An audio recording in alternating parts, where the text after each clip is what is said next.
వర్షం పడుతుంటే వేడి వేడిగా తినాలనిపించే బ్రెడ్ ఉప్మా. ఇది చాలా తక్కువ సమయంలో తయారయ్యే రుచికరమైనటువంటి అల్పాహారం. కావలసిన పదార్థాలు 5, 6 బ్రెడ్ స్లైస్, సన్నగా తరిగిన ఒక ఉల్లిపాయ, 2 పచ్చిమిర్చి, ఇవి కూడా సన్నగా తరగాలి. కరివేపాకు కొద్దిగా, ఆవాలు అర టీ స్పూను, అర టీ స్పూన్ జీలకర్ర, పసుపు చిటికెడు, ఉప్పు తగినంత.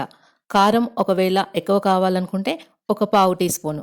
నూనె లేదా నెయ్యి 2 టీ స్పూన్లు, కొత్తిమీర కొద్దిగా, నిమ్మరసం 1 టీ స్పూను. తయారీ విధానం: బ్రెడ్ స్లైస్లను చిన్న ముక్కలుగా కట్ చేసి పక్కన పెట్టుకోవాలి. తర్వాత స్టవ్ ఆన్ చేసి ప్యాన్లో నూనె వేసి ఆవాలు, జీలకర్ర, కరివేపాకు వేయించాలి.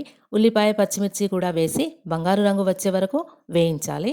పసుపు, ఉప్పు, కారం వేసి అంతా మంచిగా ఒకసారి కలపాలి. ఇప్పుడు బ్రెడ్ ముక్కలు కూడా వేసి మెల్లగా కలపాలి. చివరగా కొత్తిమీర, నిమ్మరసం వేసి కలిపితే వేడి వేడి బ్రెడ్ ఉప్మా సిద్ధం. ఇంకా కొద్దిగా వెన్న లేదా నెయ్యి వేస్తే రుచి మరింత పెరుగుతుంది. క్యారెట్ తురుము, పచ్చి బఠానీలు, ఇంకా క్యాప్సికం కూడా వేసుకుంటే ఇంకా పోషకవంతంగా తయారు చేసుకోవచ్చు. వర్షం పడుతుంటే వేడి వేడిగా బ్రెడ్ ఉప్మా, అల్లం టీ చాలా రుచికరమైన కాంబినేషన్. ధన్యవాదములు.